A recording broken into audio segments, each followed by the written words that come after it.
បាទជំរាបសួរបងប្អូនទាំងគ្នាហ្នឹងបងប្អូនដែលឆ្លងការចិញ្ចឹមកែបឆ្លងពីការចិញ្ចឹមក៏ដូចជាការចិញ្ចឹមបែបណាធ្វើឲ្យយើងមានផលចំណេញកាត់បន្ថយការចំណាយថ្លៃដើម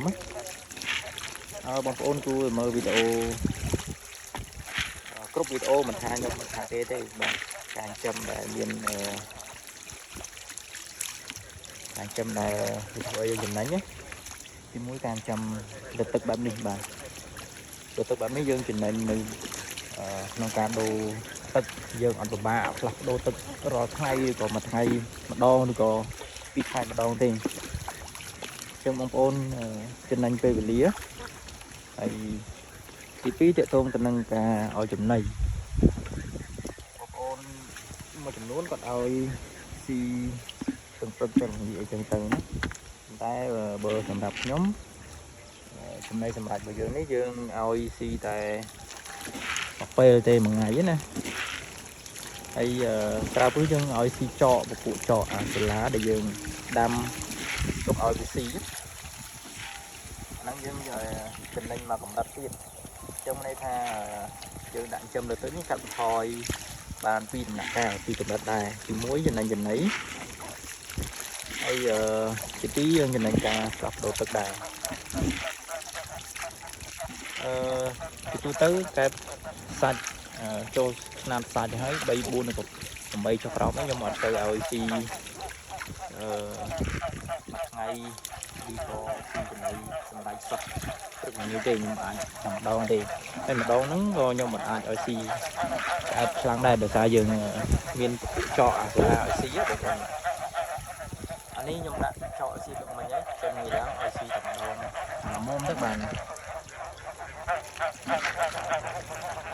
ចឹងនេះជាវិធីសាស្ត្រមួយដែលបងប្អូនអាចយកទៅអនុវត្តតាម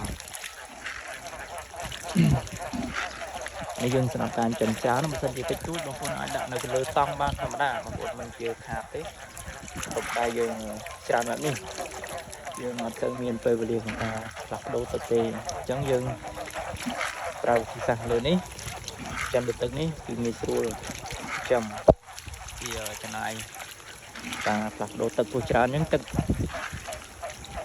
ឆាប់ល្អក់កាកសំណល់វាចេញមកច្រើនអញ្ចឹងន័យថា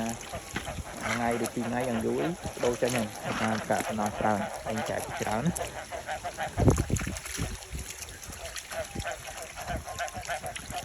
អានេះជាបទពិសោធន៍ដោយសារដូរមកខ្ញុំច្រាស់នេះណាពីមុនមកយើងប្រើនៅលើហ្នឹងយើងប្រើទឹកហ្នឹងយកប្រកាសកែផងយកប្រើប្រាស់ផងអញ្ចឹងដោយសារឆ្នាំនេះយើងបុកដូងទៅមានថាយើងឈប់ប្រើស្រះនេះមានទឹកចោលហើយអញ្ចឹងយើងអត់ធ្វើអីទៅដែរយើងយកចិញ្ចឹមកែបទៅហើយក៏មានត្រីនៅក្នុងទៀតផងអញ្ចឹងយើងចំណេញបានត្រង់ហ្នឹងមួយដែរ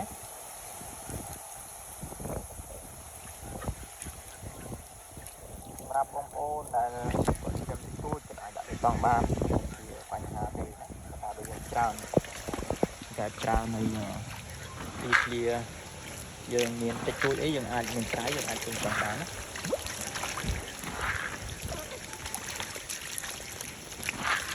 តែនេះគឺតែជាពពួកខាងកាត់សាច់ឯងបងប្អូនតែថាខ្ញុំអត់ទាន់លក់ជាមកទេទុកលក់ឯងបដាបដា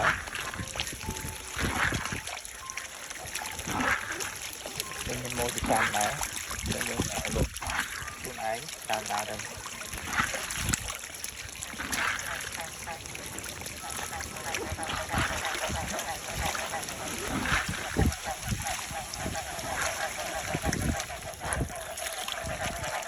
និយាយទៅឲ្យស៊ីមកល្មមទៀតគេថា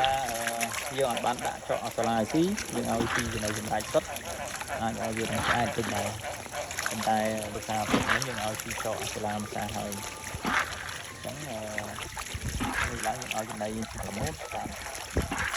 បើមិនជាខ្ញុំមិនឲ្យចកអសាឡាស៊ីទេខ្ញុំឲ្យចំណី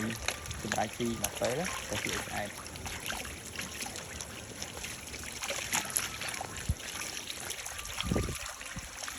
វាក៏បាន3 ហឹបដែរបងប្អូនច្រើនគួរសមសម្រាប់ តាម100 គីឡូបាទចូលសាញ់ពេញចង់មកតោណាអានេះវាមានលាយនៅຂະຫນាត់បោកខ្លះក៏មានកាត់សាច់លាយដែរបើនោះកាត់ຂະຫນាត់បោកបានច្រើនតិចប៉ុន្តែมันមានបញ្ហាទេយើងនៅតែបន្តបញ្ចេញកាត់សាច់កាត់ຂະຫນាត់បោកធម្មតាគឺថាឥឡូវតម្រូវការយើងខ្វះកូនតែច្រើនយើងប្រកាសបន្ថែមហើយនេះក៏យើងប្រកាសចូល80គូដែរបាទខ្ញុំមើលទាំងអស់គ្នា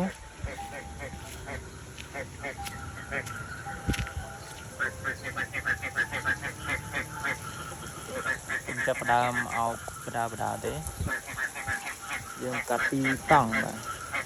មួយតង់យើងដាក់40គូចឹង2តង់នេះ80គូយើងដាក់ speaker ឲ្យវាលឺសំឡេងដើម្បីឲ្យវាលេងទឹកណាចឹងនេះជាការចិញ្ចឹមរបស់ខ្ញុំអានេះពីខ្ញុំទៅដោយសារខ្ញុំរវល់ដែរអញ្ចឹងក៏មិនសូវមានពេលកាត់ដូរទឹកថ្ងៃដែរvìណាមួយយើងចង់កាត់ថយការចំណាយកាត់ដូរទឹកខ្លះដែរអញ្ចឹងយើងយកមកចិញ្ចឹមលើទឹកនេះបានតែចំណីស៊ីហើយយើងអត់ប្រើពេលវេលាយូរក្នុងការឲ្យចំណីឬក៏បដូរទឹកអីព្រោះព្រឹកទេហើយឃើញថាកប៉ោកនេះល្អមែនទែនថាចំណីវាស៊ីកែបស៊ីទៅឲ្យមានកាកសំណល់អីចឹងវាបឺតស្រូបយកហើយពួកចកនេះក៏ចឹងដែរកាលថ្ងៃធ្វើអាប៉ាហ្នឹងគឺអត់សូវមានទេហើយនឹងក្រហមទឹកអត់ទៅល្អតែឥឡូវឡើងខៀវអស់ហើយ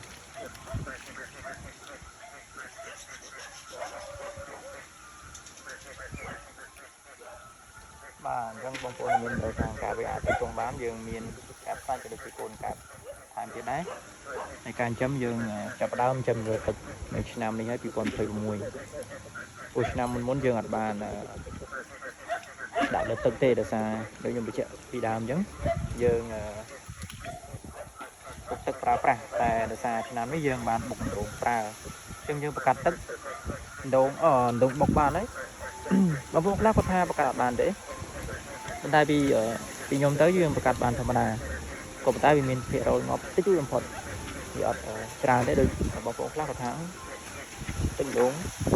អាចញាស់មក5ថ្ងៃទៅមួយអាទិត្យឬ3ថ្ងៃវាខូចទៅវិញអស់ប៉ុន្តែខ្ញុំអត់អីទេអាហ្នឹងអាស្រ័យលើដីដែរជាតិកបោជាតិអីដែរអាស្រ័យលើទីតាំងដែរតំបន់យើងដែរណា